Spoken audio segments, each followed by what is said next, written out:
भाई अगर उनको अपने देश में ही सारी बुराइयां दिखती हैं और दूसरे देशों में उन्हें लगता है कि सब बहुत अच्छा चल रहा है और विदेश में जाकर जिस तरीके से भारत की बुराई करने की एक आदत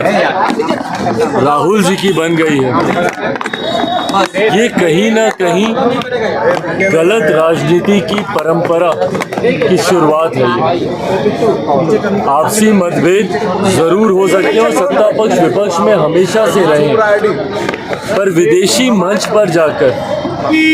अपने राजनीतिक मतभेदों को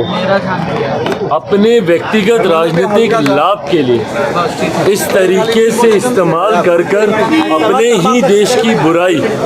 करना, ये कहीं से उचित नहीं है। इस तरीके से विदेश में जाकर आपको कोई भी एतराज़ है, आप भारत में रहिए, आप तो एलओपी भी हैं,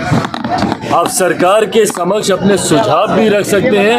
अपनी चिंताएं भी रख सकते हैं, पर इस तरीके से दूसरे देश में जाकर भारत की बुराई करना कहीं से उचित नहीं है। सैम पित्रोदा ने कहा है कि बीजेपी करोड़ों रुपया खर्च करके प्रचार करती है, लेकिन राहुल गांधी ठीक उनका विपरीत है। और राहुल गांधी पप्पू ने वो उच्च शिक्षित है, वो किसी के विषय पर भी गहरी सोच रखने वाले। ये सारी बातें जनता के डोमेन में है, पब्लिक प्लेटफॉर्म में है। उसके बाद भी अगर जनता ने तीसरी बार लगातार प्रधानमंत्री नरेंद्र मोदी जी के नेतृत्व में एनडीए सरकार को चुना है, तो कहीं ना कहीं ये बात तो स्पष्ट है ना कि सैम पित्रोदा जी जितने भी गुणों का उल्लेख कर रहे हैं राहुल गांधी जी को लेकर, कम से कम भारत की जनता तो उसे स्वीकार नहीं करती होती तो तीसरी बार प्रधानमंत्री नरेंद्र मोदी जी को देश का प्रधानमंत्री नहीं बनाती। लगातार, जो कि भारत के इतिहास में एक बड़ी उपलब्धि है, लगातार मात्र दूसरी बार ऐसा हुआ है जब देश की जनता ने तीसरी बार एक ही प्रधानमंत्री और एनडीए गठबंधन को चुनने का काम किया है। तो ऐसे में जो सैम पित्रोदा कह रहे हैं, कम से कम देश की जनता तो उसे नहीं मानती।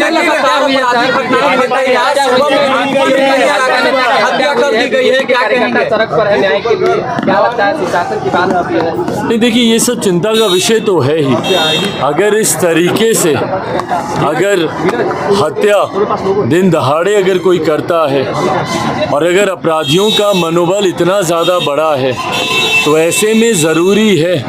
कानून को और सख्ताई से लागू किए जाने की।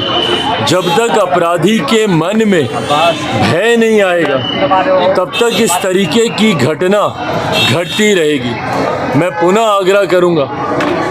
स्थानीय प्रशासन से कि जल्द से जल्द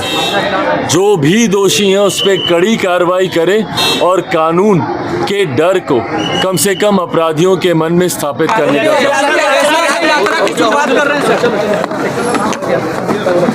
देख लिए ना सर, देख लिए नहीं लोग।